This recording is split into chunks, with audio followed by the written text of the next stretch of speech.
La Cour constitutionnelle de la presse congolaise moderne ségeant en matière des actualités qui dominent dans la ville-province de Kinshasa et dans toute la République démocratique du Congo. L'audience publique d'aujourd'hui, dimanche 10 juillet 2022, sera toujours présidée par moi-même, le président de la Cour constitutionnelle de la presse congolaise moderne. Tout au long de la dite audience, nous allons prononcer à la langue vernaculaire comme c'est déjà prévu dans tous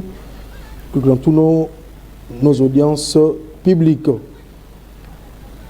Voici les extraits de rôle de l'audience publique d'aujourd'hui. D'abord, nous na Kinshasa, nous na Congo central, nous na la province tozali en direct à Kinshasa, capitale de la République démocratique du Congo, précisément na PES Télévision, chaîne événementielle, chaîne Moko, où il y a vérité, pesant la visibilité partout dans le monde, vous avez na réseaux sociaux sur YouTube et surtout na plateforme belé PES Télévision zali visible pour na Rolanda biso mbote na bino nyonso ba obozolanda biso lelo tokolobela nini na mokola lelo tokolobela maimmanso mokonzi mboka Félix Antoine Tshisekedi Tshilombo aza kosala mikolo to sentir terrain makasi donc to constater ngai en tant que journaliste d'investigation chef de l'État a comme ko tika mingi bureau ko kita na terrain. Pourquoi constamment mon asali moni akenai ko inaugurer aéroport yasika ndolo on une piste d'atterrissage et au Salamagi depuis 1928 pardon oyo basalaka aéroport andolo lelo yo mokonza mboka asali a réhabiliter yango kitoko to moni plus sous à quel sous plus loin na Tchango na marché de la liberté pavillon ya liboso tina 11 c'est là qui réhabilité par mon chef de l'État mungana za journaliste d'investigation mais na pona ko tchapwa na batu nyonso bazali ko soutenir vision ya chef de l'État et puis na ba institution nyonso mboka soto sala musala mabe yango monanga na lataka toge o ya cour constitutionnelle la nazali suprême donc ba émission ba nini likolo na yango likolo na nga ezate donc tout le monde besoin na c'est ya cour constitutionnelle sans polémique. Félicitations à Wenge. Vous allez comprendre que l'idéologie, au Pékin, ça a innové. Au monde, tout le monde a une émission, avocat premier. Mais tout officiel, il y a cour constitutionnel. Lelo, tikatolo bela makambu ya IGF, information très important. IGF, ils ont mobangé na échange citoyen organisé mobangé na échange citoyen spécial oyo ekozala na université ya Kinshasa oyo na osenga na énergie le fuba il s'assure la photo pour vous allez bien IGF ekozala na mobangé na échange citoyen spécial na université de Kinshasa oyo ekozala IGF na bandeko ya société civile face yaba étudiant P corps académique na ya université de Kinshasa kuna na Kampa na pesi ba étudiant nyonso ya Kampa mbote kozala mokolo ya mardi 12 juillet 2022 et puis comme intervenant inspecteur général chef de service Gilles Alengete Yemro Ozana Pointe. Et puis, honorable Pasiza Pamba à Rosalape, on a pointe comme intervenant. Na maître Jean-Claude Katende, Nyoswana et Salama, na salle de promotion, il y a Unikin. Toleki, pour une information rapidement, dans le cadre, il y a tout le monde. Jeune Yamboka, Nabiso, Mwana Mboka, de Chris Mopepe. C'est un jeune ou Azaro Bunda. Mugotala activité na salaki na commune ya Matete Reportage Christian Botei.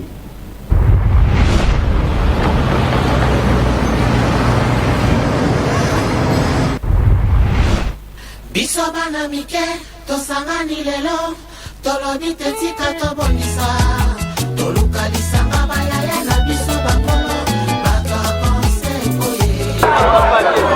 Laso Kinshasa, jeunesse nationale, basengi lelo polo babongisa, obongisa Kinshasa ezali nguya ya population, bakonzi bayokana matoye. Kobongisa Kinshasa eponi moto te moto nyonso na mosala.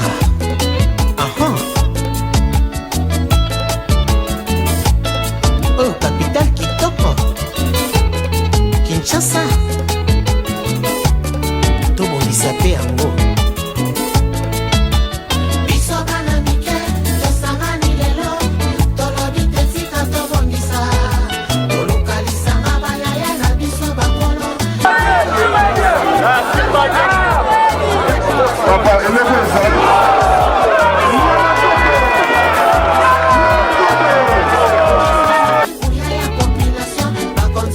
Gouverneur Gentini Ngobila aza premier sportif ya ville ya Kinshasa. Ngapé loko la premier sportif ya commune Nyamatete. Après ça nga mission na kita na terrain na sensibiliser ba sportif ya commune Nyamatete to bandi na judo ainsi de suite to kende na ba discipline mususu. Na linga ki na pesa baninga message baleki bayaya o bazo sala sport na matete parce que na ba commune mususu babetaka masolo ya mabe pona commune na biso. Mais ngai étant que moi na matete ezal honneur aux na commune moko eza sportive. Commune sportive donc faut na conscientiser bandeko bazo sala sport ba évoluer sur na sport wana ba tia discipline ba tia volonté pour que sport ango wana et comme ezala lokola musala na bango parce que ba jidoka ba somba mapangu bazo nourrir ba famille ba responsable na lingi pe na matete toza na ba jidoka ya bongo ba responsable yango monitor organiser tournoi.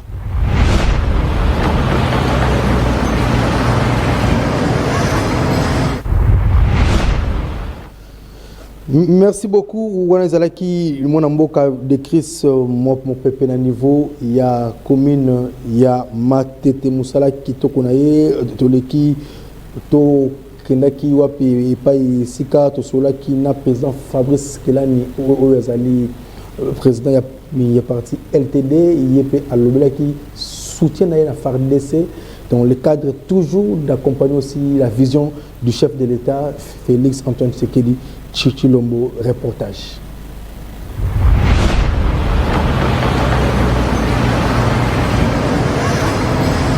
Santé à parti politique Nabiso LTD, ils allaient super bien parce que nous allons toujours dans l'étape d'implantation. Nous sommes en train de nous implanter dans toute l'étendue du territoire congolais. Donc je peux confirmer que LTD se porte très très bien. Étant allié à président de la République, Fachi Beton, qu'on est habitué à dire, nous allons au Bunda pour défendre les intérêts, pour défendre les vraies valeurs politiques au président de la République Azali porter. Alors, étant donné que nous saurons défendre les vraies valeurs, je pense et nous avons conscience que 2023, président a la majorité parlementaire sans complaisance. Là, c'est une garantie et nous avons la ferme assurance. Particularité à LTD, nous faisons la politique qualité. C'est-à-dire, la politique qui a Congo na ignorance, de telle sorte que tout ça la politique avec une certaine intelligence, avec notre expertise, avec nos compétences. C'est-à-dire, tout ça on a de la pouvoir et pour tout Congo. Kassibiso déjà avec les faibles moyens que nous avons, nous nous organisons pour essayer un peu d'accompagner les chefs de l'État dans les fronts économiques. Donc nous nous organisons, nous créer des activités stratégiques économiques pour soutenir l'économie de notre pays. Donc si c'est point de vue, donc nous sommes particuliers et nous faisons une politique qui est différente des autres. C'est-à-dire, toujours développer l'économie en Mboka en créant des entreprises, des petites entreprises. Et nous accompagnons les entrepreneurs également à fortifier leurs activités. Et nous formons les jeunes gens à avoir un certain degré de compétences dans certains domaines. Donc notre parti politique, c'est un parti politique qui fonctionne de bien avec la population. C'est un parti politique qui soutient l'entrepreneuriat et accompagne les entrepreneurs. Et notre parti politique cherche à créer et à résoudre des problèmes sur les points économiques. Donc nous sommes différents des autres et nous avons des stratégies très claires. Nous avons des stratégies vraiment aguerries pour essayer de sortir notre pays dans la pauvreté autour de la Molilo. Pour ça, les alliés dans le lobby, une PCSUI. Ou bien, c'est juste une révolution intellectuelle. On fait la politique pour gérer les pays. Étant donné que nous avons des compétences, nous avons l'expertise. Et, tout le secteur privé. Tout le monde propre à nous. On doit les communiquer à la nation. On doit les communiquer avec nos confrères. Et comment je peux traduire ce que j'ai comme connaissance aux autres. Je suis aussi un enseignant à l'université, mais est-il, et là, on compter plus, à part Maïle, tu peux s'appeler étudiant, il faut s'appeler population Maïle. Et de la même manière, il y a sa population Maïle, tu as la politique. Et la politique, vous avez ça et que un jour, tu as mené un fruit très capital pour sauver la nation. Donc, si on ne le fait pas aujourd'hui, personne ne le fera à notre place. Donc, nous avons intérêt à faire la politique pour accompagner la vision du chef de l'État. Et nous avons l'intérêt de faire la politique pour donner à la nation ce que nous avons comme acquis, ce que nous avons comme valeur. Et cela va profiter à notre nation, cela va profiter à l'avenir du pays, et cela va profiter pour stabiliser notre économie, étant donné que nous sommes experts en économie. Donc nous avons vraiment cette charge aujourd'hui de faire la politique pour aider notre pays qui, des fois, a un problème d'expertise. Nous soutenons nos vaillants militaires, nos vaillants soldats, parce que naturellement nous savons que le Congo, nous sommes mieux classés au niveau de l'Afrique par rapport à notre force. Toyebi que toza makasi, kasi makasi ya ngomo ekokite. Et là ko aider biso poto bima na kati ya ba guerre où toza ko vivre, ils allaient peu problème ya organisation. Si l'armée est organisée, nous serons la meilleure armée d'Afrique. Et tout le monde a un problème, il y a un embargo militaire. Si vous avez un embargo, et que vous avez un coquille, il y a un bundali sous. Tout le monde a une guerre, pays mon côté, il y a Afrique et côté devant Bissau.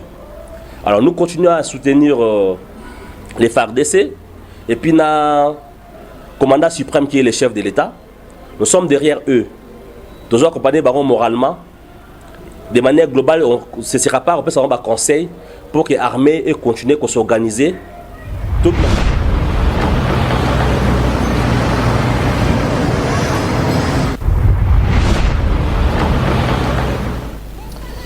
Merci beaucoup, Wanezalaki. Mouana Mboka Fabrice Kelani, Oezali idéologie, la Cour constitutionnelle, Kane Bozomona Makolongulu, Oezali idéologie, Oezali juste et coutume, dans le cadre, il y a qu'on respecter, qu'on a pouvoir ancestral, malgré les émissions, Oezali, Nenge, Indou, sa émission, et Salama, Nenge Yamabete.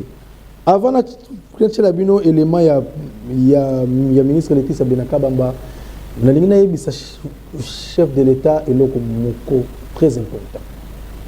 Ngaï Pegin, ça s'attaque aux journalistes d'investigation, dans la enquête, Makassi, dans l'Italie, coordination pour le changement de mentalité. Mon collaborateur, ceux qui s'impliquent, les collaborateurs sont ébélés, coordination pour le changement de mentalité et la coordination dans la présidence de la République. Détournement et salami kuna ya makasi. Mais mbilinga eza okota. Balingi du coup tu vas couvrir ba trou wana pour RVCT na bato IGF pour bato belé ba koti copie yango na ndenge ke ba lire mbongo ya coordination pour le changement de mentalité. Bouane romuna ba terrain ko aider quand même ba roulage à PCR, ko aider population à place à parquer banzela. Il y a un problème dans la coordination pour le changement de mentalité mon Kondamboka. Le coordonnateur Jacques Kiangoudi, na Jacques Kambala Chilombo eza ko simba te 10 makasi. Ben investigation ngana sali. Le coordonnateur Jacques Kangoudi a détourné Bambongo. Mais aboyi kondima Miss Makasi mais pasteur. Aboyi kondima. Chef de l'État. Nous journaliste à Mindikate. Nalbara peut au conditionnel tel qu'il paraîtrait que on a lobby boy c'est qu'il y a la vérité. Mais tala balinga baby sa vision na yo ningo au créa coordination pour le changement de mentalité. Il y a au moins ba collaborateur no ebele bazo sunga yo tete parce que mentalité za ko pola. Ngala banga la mutute ne banga rappel l'enfmate ne banga rappel liwate. Je préfère de mourir debout. Il y a la vérité, collègue Sango qui est cocos à la télévision. Na mensonge moroboui. Wana leki. Ministre provincial Laetitia Benaka Bamba, ministre de l'environnement, azala qui na terrain impact au salamate na cadre rochaye poa nazala ki wana na Emmanuel Beya Vincent Onokama, c'est parti.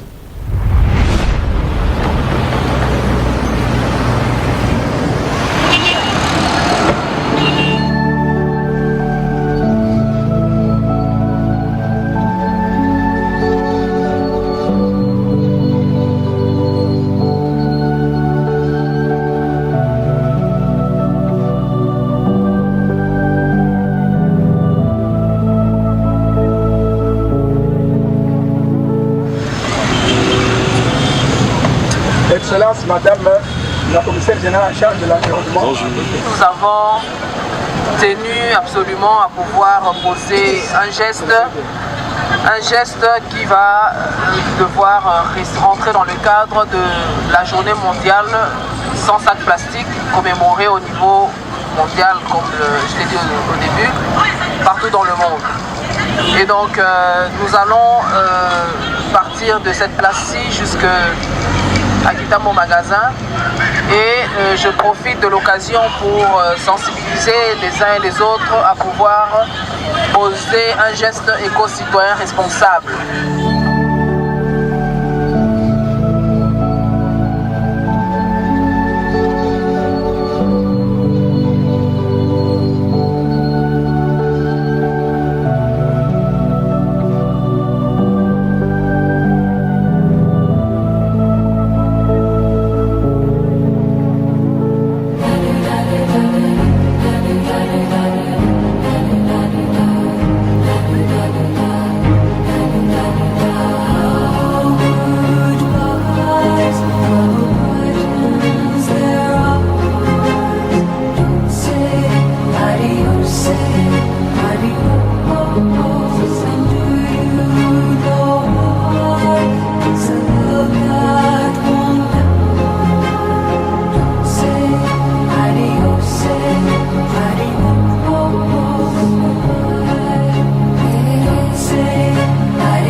Toza na journée na biso journée mondiale sans sac plastique olingi koloba ete lelo eza mukolo oyo tozo boya komona sachet topé matière nyonso plastique ville à Kinshasa gouverneur à ville à Kinshasa lobango Kinshasa bopeto eza slogan te ils ont état d'esprit, ils ont philosophie, ils ont changé ma mentalité à la base. Donc, les lots, geste opposé, le ministre environnement, nous avons à mon côté, tout ça, on a un partenariat avec la société Clean Plast, et le président de la commission environnement honorable Mbo, où a été activité Oyo, et implication na niveau ya likolo penza. Kinshasa ezali ya ngai ya yo ya biso banson tokutaki Kinshasa oyo boyete na mandat oyo tobandi sikoyo po etali biso nyonso tu mais tomoni changement ya li mais tokomina na suka te yango tokosenga na bino biso nyonso tu tokoluka ba déchets oyo esali ya plastique po tokoka kozwa yango tokotika na société et ko akopesa biso lo meilleur lelo kozwa chasser ekomi quelque chose naza sir est-ce que bomona kasu libende na nzela bomona yango te tolingi ke arrêter oyo ya chasser et kota na kata Kinshasa po Kinshasa bonga.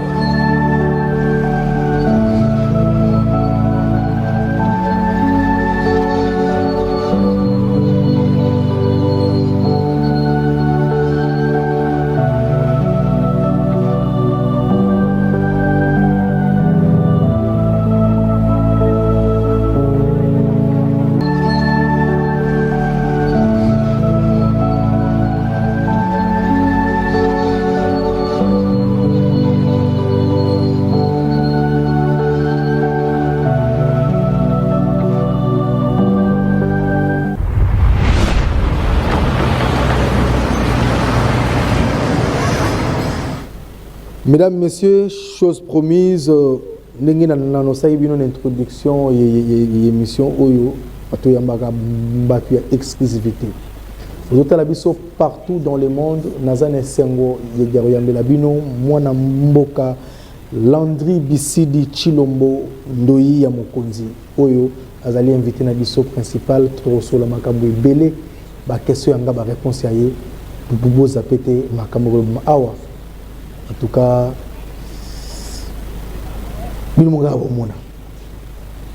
avec l'autorisation de l'équipe technique, moi je calendrier ici de Chilombo au salle entrée chanayo au quota au salle entrée chanayo comme si c'est coutume au côté de Maliboso il y a drapeau nabiso au côté la caméra on a au simba songe à drapeau au kotombo la loboko na yo ya mobali au répéter makambu ngana ko na koloba na yo ngai Landry Bisidi Chilombo Ndoya Mokonzi ngai Landry Bisidi Chilombo Ndoya Mokonzi na ye na émission opona koloba matali intérêt ya mboka na ye na émission opona koloba makambu matali intérêt ya mboka pe na makambu tali accompagnement na ngai na vision ya mokonzi ya vision mokonza mboka pe na makambo ya accompagnement na ngana vision mokonza mboka na kokosa eloko moko te na kokosa eloko moko te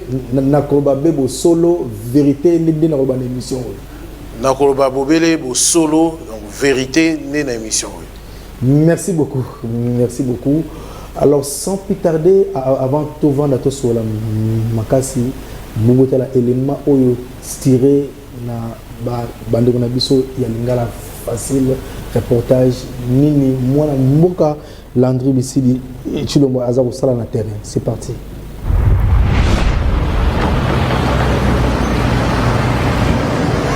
Sandeza yango ekoki ke mboka na biso tozwa indépendance talatina mwana mboka ya solo Landry Bisidi Chilombo Ndoya Mokonzi lokola azalaka vrai mwana mboka akitaki awa na route elengesa epai wapi asangisaki bato ebele amical bomoko Congo pona kosala assainissement ya route elengesa epai alobaki na population ya Bumbu pe ya Makala ke bapesa d'abord ba merci ebele na mokonzi ya mboka Fachi Beton parce que yende mutu asaleli bango nzela oyo a désenclavé kotoyo yango ye pe kote na ye alobaki journée ya le 30 juin ekoleka boyete il faut asalisa mobange na salongo kotoyo tala ndenge d'abord ye moko asali lancement ya salongo noko tala epai ba papa ba mama ba jeune ba sali ba groupe na groupe ba bandi sikoyo assainissement ya route elengesa tala siko résultat et comme propre et bongo ba caniveau tala ninge comme propre tala siko neti awa yemoko azui salite atia yango na kati ya brouette tala ninga memi yango ake ko bwaka yango no komoni bota la population ya commune ya Makala ndenge ba profitaki na présence na ye pona kolakisa ye avenue Mayidi pona kotala ndenge avenue oyo ebeba po eza avenue oyo population ebele balekaka awa tangu bayaka na morgue ya Ngondo Maria noko azui bonne note asukaki wana te akitaki pe awa na commune ya Selembao na quartier Inga epai wapi akomaki ti na direction Birmanie amoni terrasse ndenge bebi esali epasi na motema pe population moyen ba traversaka malamu ezate alobi il faut ba étude esalema awa rapidement en fait que ba escalier ekota awa population e mataka malamu akomaki peti awa na groupe scolaire le palmier epai ayaki komona promoteur na yango Théo Lutela Mondongala epai wapi baza ko lancer vision ya Selembao en avant lokola zalaka mutu ya kimia noko asangisaki des écuries oyo écurie seke bien na écurie impair conflit ezalaka kotoyo makasi ndoi ya mokonzi Landry Bisidi Chilombo asangisi bango abendi bango matoya yebisi bango batika kuluna toluka kimia Congo eza ya biso nyoso et puis abakisaki polo kolobaki jeunesse nezali avenir ya lobby et puis amemi bango awa na terrain ipen et puis wapi aorganizaki mobange na match ya football loisir ba jeune basepelaki makasi après simanango ye mokondo ya mokonzi ya mboka alakisi bango ke en dehors de tout azalaka pe Kylian Mbappé zwa siko coup d'envoi match ebanda après match ya football loisir ayaki awa na commune ya Bumbu awa na avenue Mafuta epai wapi ayaki ko fêter anniversaire ya mabe ya Luzolo balobi mama boboto mama social bayambi ndoi ya mokonzi na ndenge ya defate naza sengo makasi parce que le 30 juin ola va na ndako pema auti ba course na yebele bele mais alobi fona koma ke pa ya mère na ngai penza oya motema pona sepelisa yene fils kata 1 minute mena mona mama azali mwana moko teke oya lelo bakola na bana na ngai na ndenga kenene kuna na baninga mais atiki nga pete azo continuer ko kolandanga kati lelo naza cadre na parti politique AVC autre vision du Congo naza cadre na dynamique Fachi président naza cadre na fond d'action Chilombo toi le 30 juin journée indépendance bon les gens ba façon belé ba s'arrêter indépendance biso le to ngai to ba en action mo zaki ya salongo to zaki na elenge sa place le président de la République Fachi Beto a ça la biso nzela to moni ke yete mtawa ko entretenir to kene kuna to entretenir on ndenge na biso et tant que ba indépendant lokola zalaka mona nzambe chrétien ya solo solo boye bake asukisaki journée yango na mobange na culte ya action de grâce pour na indépendance ya mboka na biso oyo mama prophétesse Betty a organisaki awa na croisement ya baveni sayo na fesh na commune ya Bumbu omoni mutu oyo azali kotambola na vision ya mokonzi ya mboka Fachi Beto ya le peuple d'abord yeyo balobi Landry Bisidi Chilombo ndoi ya mokonzi alobaki journée oyo ekoleka boyete yango babengaka ye le chouchou ya bana funa pona ba initiative kitoko oyo eokani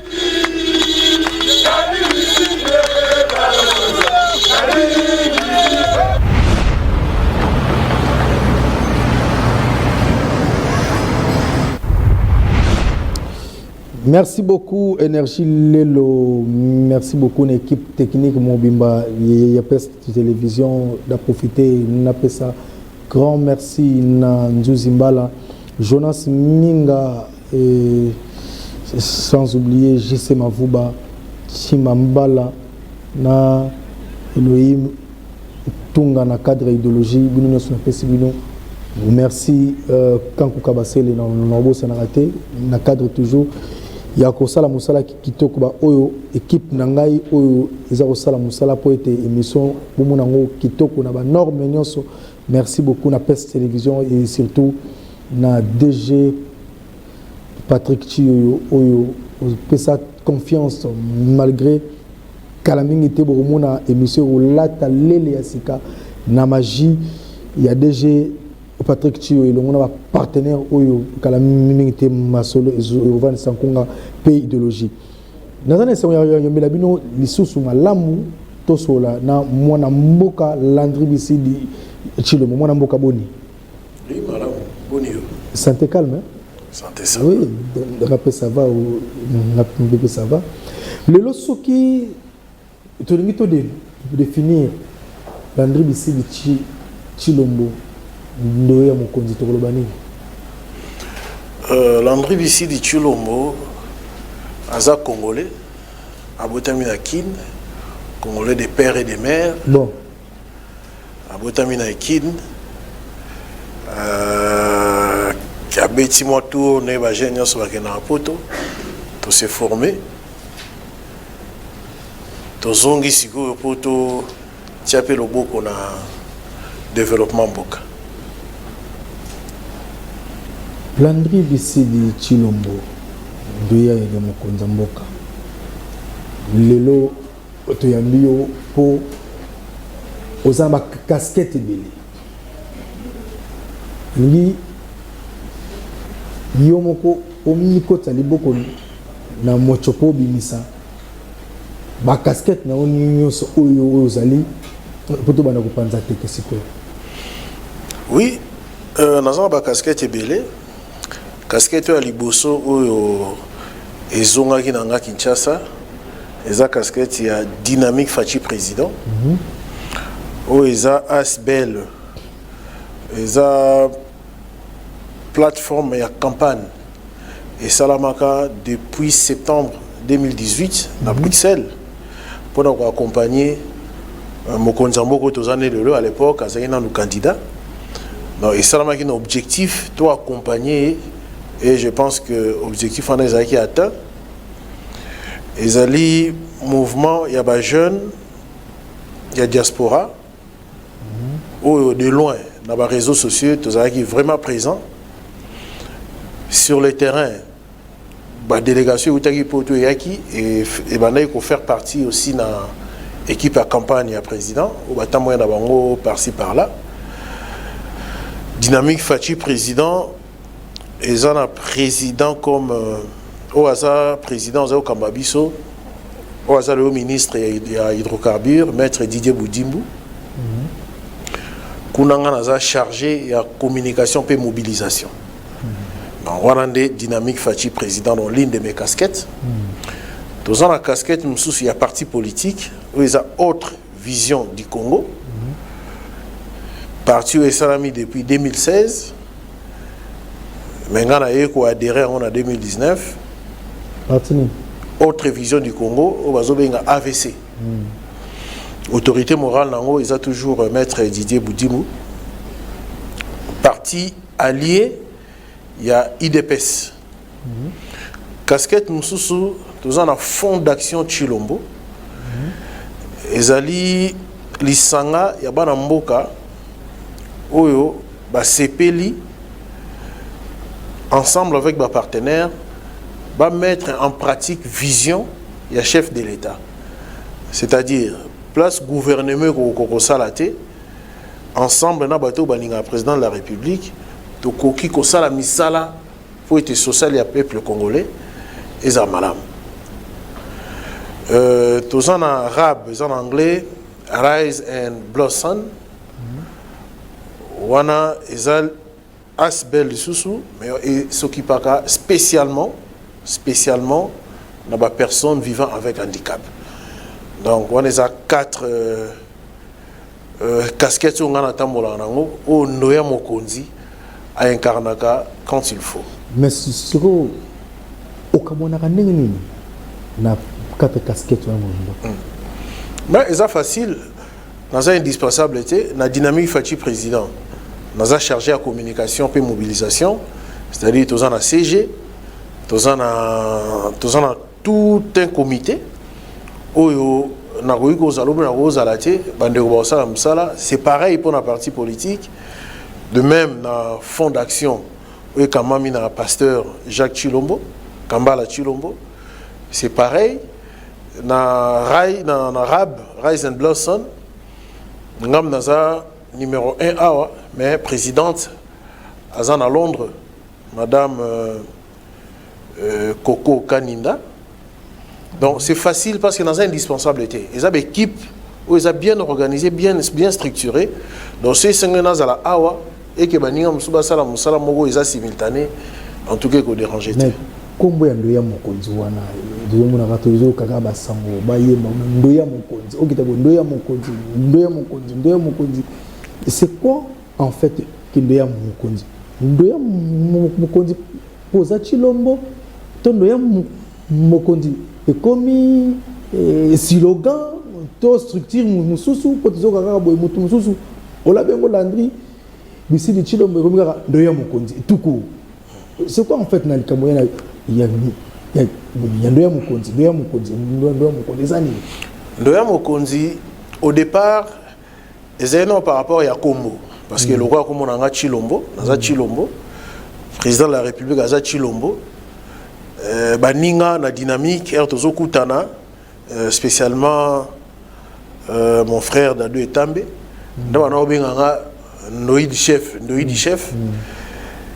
et à un certain moment dans les réseaux sociaux il a fallu masquer un peu Kombo nanga parce que stratégiquement na mona yi Kombo e bandaki singaki na tiendo ya mokonzi donc e bandeli ezali non par rapport à Kombo mais au fur et à mesure tozo progresser tozo longwa siko na Kombo ezokoma un état d'esprit c'est-à-dire ndoya mokonzi za sunga ite ndoya mokonzi ko koma muto nyonso oyo azoko incarner vision azoko incarner makanisi ya mokonzi mboka donc c'est-à-dire muto nyonso aza na souci ya mboka oyo lokola mokonzi mboka za nango directement azoko ma ndoyi na ye to mona ka ndoyi so bapesi muto kombo omona ko mosala makambu ndeti mukolo kombo bon donc idéologie ya ngwana donc pour ça nangeza nazo sala makambu où il fallait chef à sala et si kanga naza donc muto nyonso na à son niveau azo sala makambu c'est ngeli chef aza azubizaleli ya chef aza ndo ya mokonzi donc elongwe kombo ezokoma idéologie donc neti jila lengenge te pata ndo ya mokonzi kuta makasi petit dieu modimbu ndo ya mokonzi ya makasi parce que azoko incarner parfaitement vision et chef de l'État. Donc comme structure mususu. Oui, comme structure au ngamo nazo porter, au nazo expliquer, bazo comprendre. En tout cas, nza bazo sungabiso parce que bazo comprendre que banoya mokonzi bazé belé. Donc il longwe na cadre ya Kombo et comme ici on a cadre idéologie. Mais est-ce que vraiment vous croire vraiment na au président za Rosala? Réseau Simba. Omoni balobaka atolingi mbolo côté mais ndima tambangu na ye na minute où mutazana obligé andima président de la République te Fachi Beton mais misala ils ont monana toko ke na ona ba guerre médiatique ba to luka place moko na ya lukuta po ba ko sele makambo mais misala ils ont tina mutu nyonso ndimela ye ndenge Jésus alobaki bondimela nzambe bondimela benga donc misala na ezo senga ke to ndimela ye donc chose ezate misala ni papa ah mais sono anotanga misala awa déjà totangi IGF IGF ya musala ya munene ya président de la République ba recette au monde ba recette comment on tourne au sous rapport il y a mois de juin donc chaque mois ezona bozo soit toujours basango par rapport il y a musala au IGF au sala c'est-à-dire misala ya président de la République à travers IGF donc voilà ils ont l'un de misala mais c'est social c'est le besoin compacté social papa bon na moni neti ezosenga d'ailleurs l'un des objectifs ya noya mokonzi eza communication ya proximité batfu baye kola eloni tozo benga social to lo bara social parce qu'on dirait tout le monde a social les années kolia social les gens na branche belé ils en a place bandela kati na cheminement nango siko banzela o nyonso ezo sala manamboko ils ont fait partie de la socialité mais celui mutazo kansa social les agolia kolia wana il faut pas me mangoti elongwa na point A et que na point B celui nzela ya malamu te et que elongwe to longoli biloko na kisantu bozana nzela malamu te et comme na Kinshasa ndene siko muta Kinshasa o ya kansa lokola social ndezaka ya ye nzela basaleli wana soki eza malamu te ekokoma na sani na ye ndenge nini. On doit avouer que social eza ndenge nano président zokanisela te nano comité ndenge ya lingeli, mais faut toyeba ke toza na bonne voie.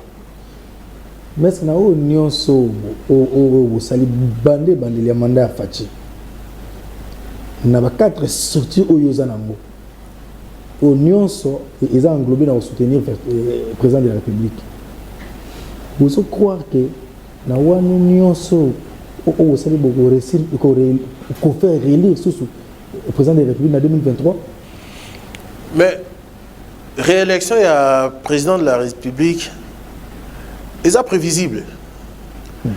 Est tellement prévisible que quand on a route à tel côté, premier point, concurrence athée. Concurrent azaté. Concurrent nyon so rozo obima awena masumu na ebele.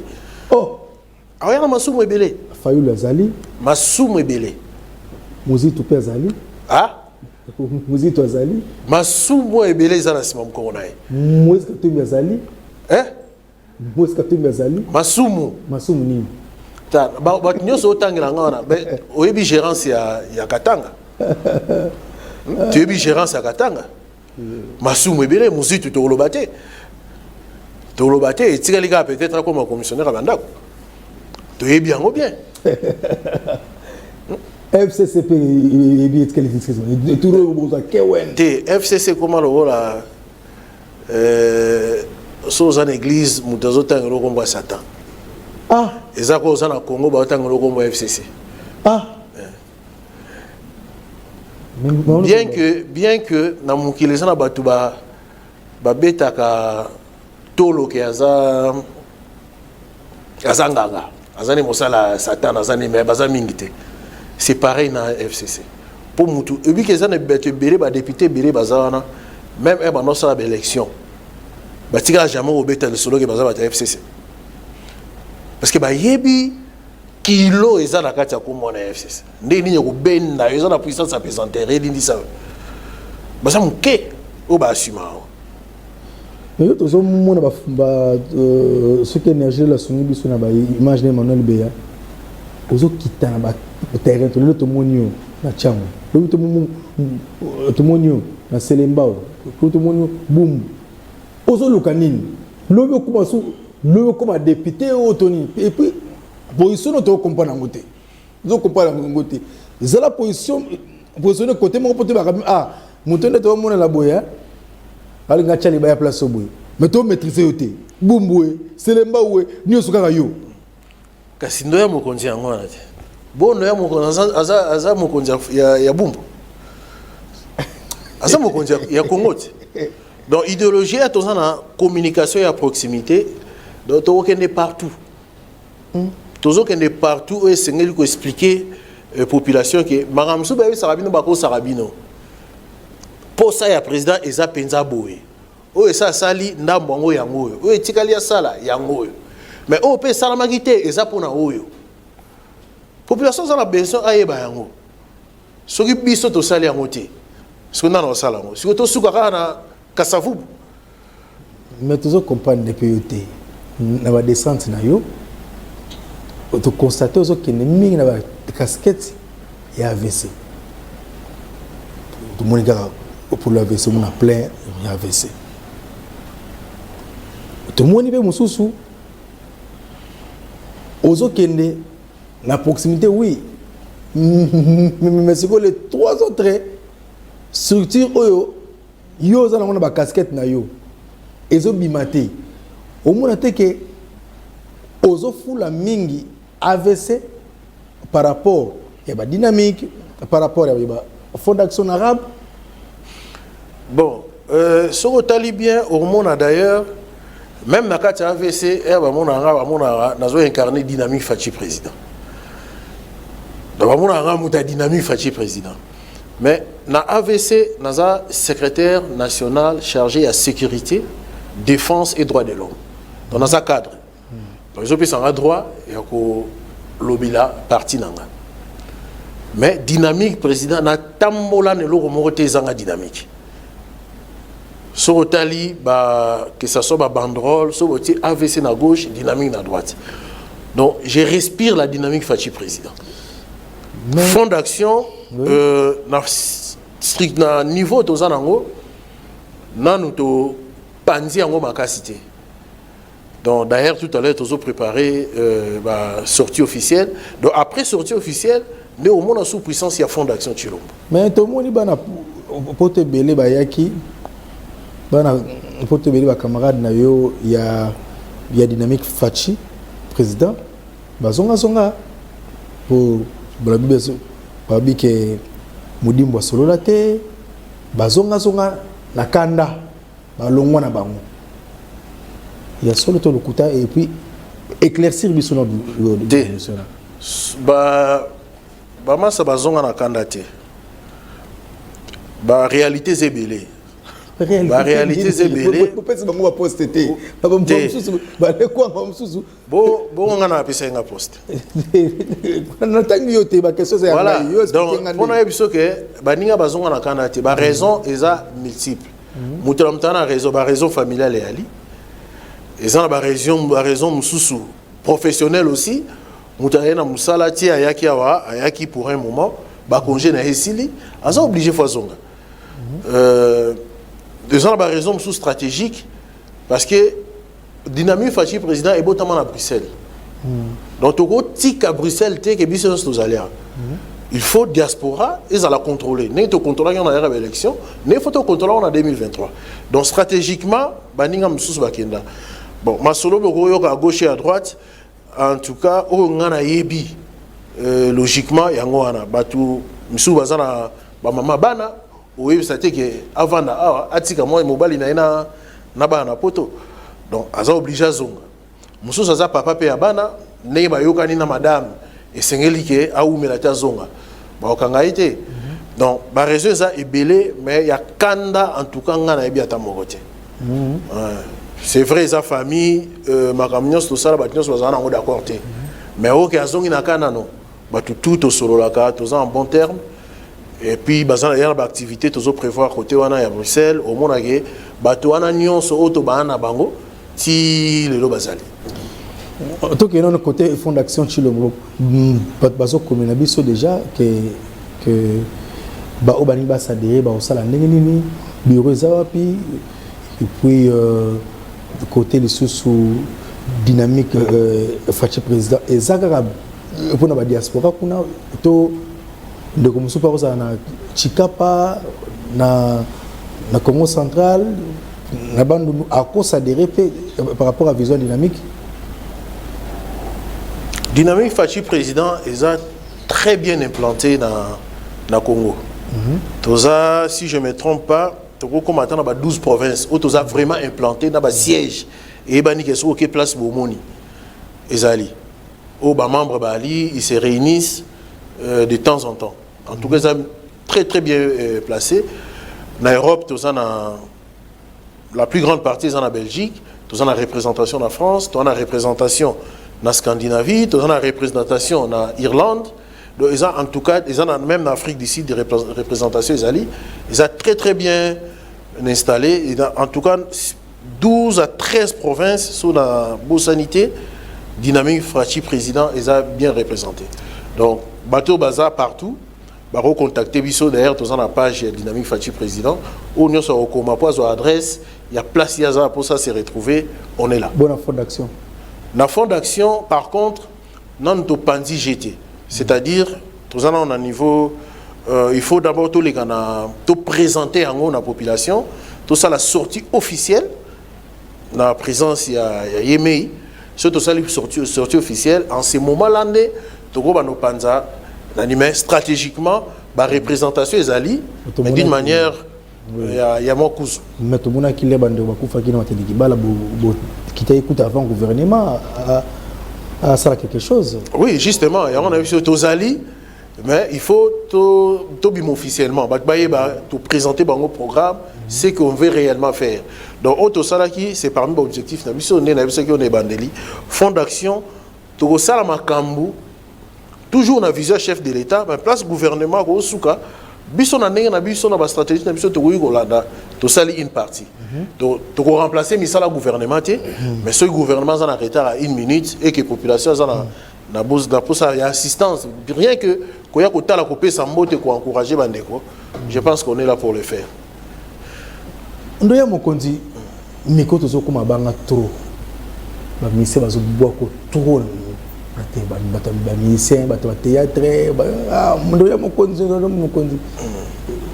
le goût du pouvoir kaka ndenge kile ba ida kabunda c'est yanga za bongo te dans un masse de belé artistes que ce soit comédien que ce soit musicien même sculpteur ninga ba ali belé donc d'ailleurs vous ça bloto linga pena mingité mais ceux qui peut-être oidan de comment boye et kazana pour ça remercier au boyaté et puis en tout cas il bani les lotés et bani les lotés baninga ba yebi o ba yebi nga o to zala na bango na mambebele ba yebi que makambo eza en tout cas ça date de plus de 10-15 ans bon on a répondre à la question na eux ezate na yo bete la moto loté mais parce que tout ni ça n'a rien à voir avec pouvoir parce que en 2009 tous en a pouvoir té na koto na polémique té coordination pour le changement de mentalité au Mukonzambo bukapesa ki batu basala ba incarner vision na karandenge ndoya mokonzi pe comme état d'esprit quand même moi le bokolo ba parla na ndenge ngasa ba investigation na ngana ebité soko lo ba nini réaction na ona te koloba. Bon, en tout cas, moi personnellement, le roi dans un pays avait fait ma cité, na s'abstenir pour n'avoir le moment nous maîtriser et obéir à Libakou. Mais yo étant journaliste et investigation, on est là que ça linga passe. Ça linga moi passe parce que il fallait n'engue to ya que ça pour nous aider le président de la République. To pour nous aider, c'est vrai que qui mange à l'hôtel, qui travaille à l'hôtel, mange à l'hôtel. Mais au lieu de à niveau ce que ça c'est très décevant. Merci beaucoup. Énergie Lelo Klasengi, au Tchelanga fond sonore mouké, au commune il y a vrai ou faux. Fond sonore mouké, Landry Bissidi Chilombo. Vrai ou faux? AVC. Ils ont parti à Maman Denise Nekero. Mais, Didier vous dit que vous avez une étiquette. Faux. Oh. Faux parce que, ça vous permet de s'expliquer. Oui. AVC est 100 000 depuis 2016. En 2016, Maman Denise a été première dame. Et na yébité mais na limité qu'à ce moment-là on s'intéressait à la politique. Donc azalé kara moi si il y a monsieur Félix Antoine Tshisekedi Tshilombo. Mais AVC ça qui déjà créé. Si vous expliquer biso rapport on en est. Vrai ou faux? Ba mas na bino ebele ba diaspora au salaire dynamique Fachi président. Bazonga pour mudimbo solo na bango. Faux. Oh, kasina biso ba réseau za kebele ba maman bana otika bana yo tiki papa atika bana bana yo ye au vandi parce que ça membre dynamique non to ba réseau za ki multiple au mutu na mutazaye na ona oyaye ndé na hauteur loba c'est vrai qu'il y a ba msusu ba blo msusu bana za nango d'accord té mais yo ke alongo na zoki pour siliki en tout cas ngana ebi ataka mo bonté. Vrai ou faux? Mwana mboka Landry Bissidi Tshilombo ndoya mokonzi ezena ba période mo be bananga makasi na dimudimbu tuko tongolo nga parti faux makasi etika osala mate akoma ministre bien kaza moninga to banaki na mais akoma ministre c'est-à-dire aza élevé à un certain niveau donc trop kutana car ndenge na loyengete pour to kutana il faut quand même pour faire ça musala. Pour biso so to ba ninga na to mi obligé to zala na ye ndé to bano zala avant c'est-à-dire to ko handicapé à ça musala donc en tout cas question na yo faux makasi to tikala ko zala même pas incompréhension mo kamuki ojire na drapeau J'irai na drapeau na bande na biso to tika ko ata compréhension ya muke té. Vrai ou faux? Vous avez un souci ma casse à refaire le chef de l'État en 2023. Bon, vrai, mais ça vous suscite, on a une obligation.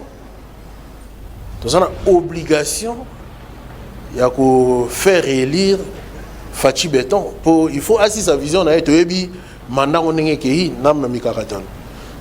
Tous une au FCC cash, n'engé zalaki, mais il a fallu na kuzuya travailler pour déboulonner. Même Babloko et Union Sacrée, tu as vu Milinga Milanenge Ali. Donc, tu es obligé, vraiment obligé, non seulement de réélire, mais encore il faut que une majorité écrasante pour à ça boulot n'est bien. En tout cas, jusque-là, tu as 80% il y a chance ici. Merci, Tokomi Nasuka, il y a une émission d'Abisso Enquête et magazine. Le temps pour moi n'a souhaité joyeux anniversaire na Trey Ngunza, joyeux anniversaire na Trey Ngunza oyo abotami lelo, joyeux anniversaire na Jolie Matondo oyo pe abotami mokolo ya lelo. Merci beaucoup na Fabrice Lofoko Voka na Kimberly City, merci beaucoup na Deborah Diamene, merci beaucoup Lisusu na l'artiste Tania Souris la souriante, merci l'équipe technique Momobimba, Énergie Lelo, Nzuzimbala, Jonas Minga et Elohim Tunga, JC Mavuba, Titi Mbambala, sans oublier Kankou Kabasele, Christian Motei, Christian Boumou Namatadi, sans oublier Emmanuel Béa. Tika Kolo, Oyakela qui lui connaisse, Azala, Nabino peut-être mot de la fin. On a l'autosou ça, monsieur Sili. Mot de la fin, on a vu ça, peuple congolais, Azala vraiment la confiance au président de la République. Les mal étaient très profonds. Il y a un bleu mais en tout cas, on a place de outil, on a place de zali, tout ça, il y a un monnaie. Bas on a confiance dans ce peuple congolais, on a confiance et puis à soutenir les FRDC dans Makamo Bazosala. Mon a déjà dévoilé, puis surtout Yebi que za Rwanda, M23 nezanango Mayuya, et za Rwanda, mutawasa bleu le président a essayé de se faire tout ça, c'est ma FRDC. Et puis, le président de la République a confiance à un soldat makasi réserve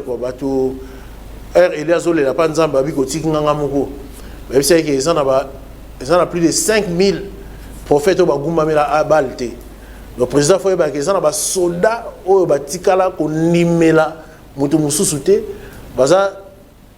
vierge na bongo au batala ragaye et puis bandima ragaye. Merci beaucoup audience publique ya mokolo ya lelo dimanche 10 juillet 2022 et Suki Awa tukutana bino mbalasima ezakuya chaque dimanche bola na rabiso na 22h10 na Best Télévision na Canal Plus Canal 349 avec Impact na idéologie. La rediffusion c'est toujours lundi na 7h10. Soki Nzambe ayete tukuta nanabino mbalasima et Zakuya. Kasibo Malibana bo polémique audience ya mokolo lelo et Sili.